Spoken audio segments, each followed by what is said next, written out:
Nakakainis. Hay nako te, imbis na ma-stress ka dyan, isukat mo na lang kaya to. Ang ganda kaya nito. Sigurado ka bang kakasya sa akin yan? Bukas na yung kasal ko. Ba't pa kasi ako in-scam nung kausap ko dun sa wedding gown? Aligaga tuloy ako ngayon. Ate naman, hayaan mo na yun. At least ngayon, nakagawa tayo ng paraan. Ito na yun, no? O, tingnan mo kaya tong gown na to. Ang ganda kaya. Patingin nga. Wow, maganda naman siya. Teka, kanino ba to? Baka pag sinuot ko to sa kasal ko, mas lalo kami maghiwalay ni Hector, ah. Hiniram ko lang yan sa best friend ko. Sinuot pa daw yan ng nanay niya nung kinasal siya. Pero naitago naman daw nila ng maayos yan. Kaya tignan mo, oh. Parang bago lang, di ba? Ang ganda pa rin. Oh, ano ate? Let's go? Oh, wait lang. Kuhaan na muna kita ng tubig, ha? Diyan ka lang. Kim, kinakabahan ako. Ano? Kinakabahan? Bakit naman? Ipon ko ba kung bakit eh? Sus! O siya, sige, wait lang. Kukuha lang ako ng tubig doon. O ate, uminom ka muna. Bakit ka ba kasi kinakabahan, ate? Kaming pamilya mo at mga kaibigan mo rin naman yung mga nandoon. Ewan ko ba? Ganito pala yung feeling ng ikakasal, no? Grabe, kinakabahan ako pa. Hindi na ako makahinga. Isipin mo na lang na mamaya magiging asawa mo na si Kuya Hector. At mabibinyagan na rin yung kamang nabili nyo, diba? Anyways, tingnan mo yung gown. Bagay na bagay pala sa akin. Oh, tingnan mo. Oh, fit na fit, diba? Oo nga, no? Oh, diba? Sabi ko naman kasi sa'yo, ate, trust me. Kim, ano nangyari sa ate mo? Nahimatay siya habang naglalakad siya sa aisle. Ewan ko ba? Wala naman siyang sakit eh. Healthy ang ate ko. Tapos ngayon, nasa ICU siya? Ito na nga ba yung kinakatakot ko? Siguro may sumpa talaga yung wedding gown na yun. Ha? Namatay din kasi yung nanay ko habang suot niya yung wedding gown na yun. At balita ko pa, namatay din to yung unang may-ari ng gown na yun. Bakit ngayon mo lang to sinabi?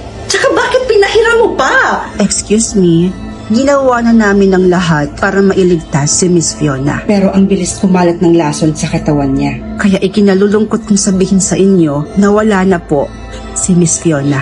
Nakikiramay po ako.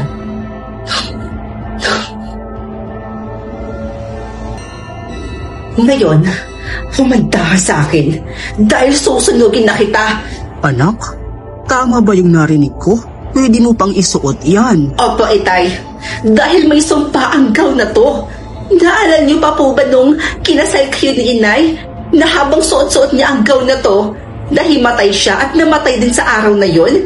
Katulad nung may-ari ng gown na to, di ba namatay din po siya habang suot ang gown na to? May sumpa ang gown na to, itay. Kaya dapat dito, sunugin. Nak, totoong may sumpa ang gown na isinuot ng nanay mo. Pero yung gown na hawak-hawak mo ngayon, hindi yan ang gown na isinuot ng nanay mo. Dahil ang gown na yon, matagal na namin sinunog. Po? So bakit namatay si Ate Fiona? Planado ba ang lahat? May kinalaman kaya si Kim dito? Grabe. You know, Tanya, I can't believe na ikakasal na ako sa taong pinakamamahal ko. Oo nga At kay Kuya Hector pa talaga. Grabe, no? Sino mag-aakala na ikaw ang magtutuloy ng kasal ng ate mo? Oo nga. Finally, after 10 years na in relationship kami ni Hector, matutuloy na yung kasal namin. 10 years? Teka, di ba kakamatay lang ng ate mo 5 years ago?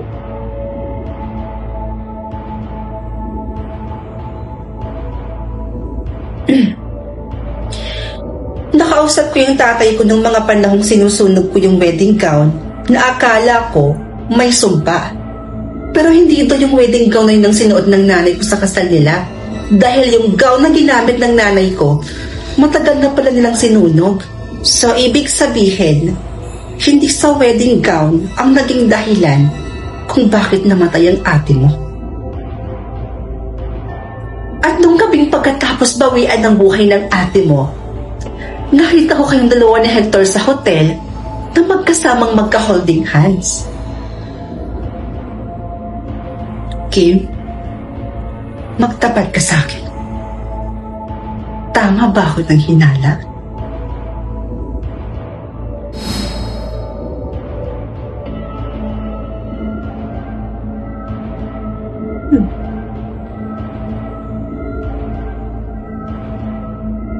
Sorry, ate.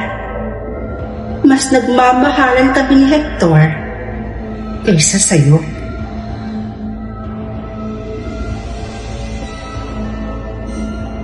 Ate, eto na yung tubig nyo.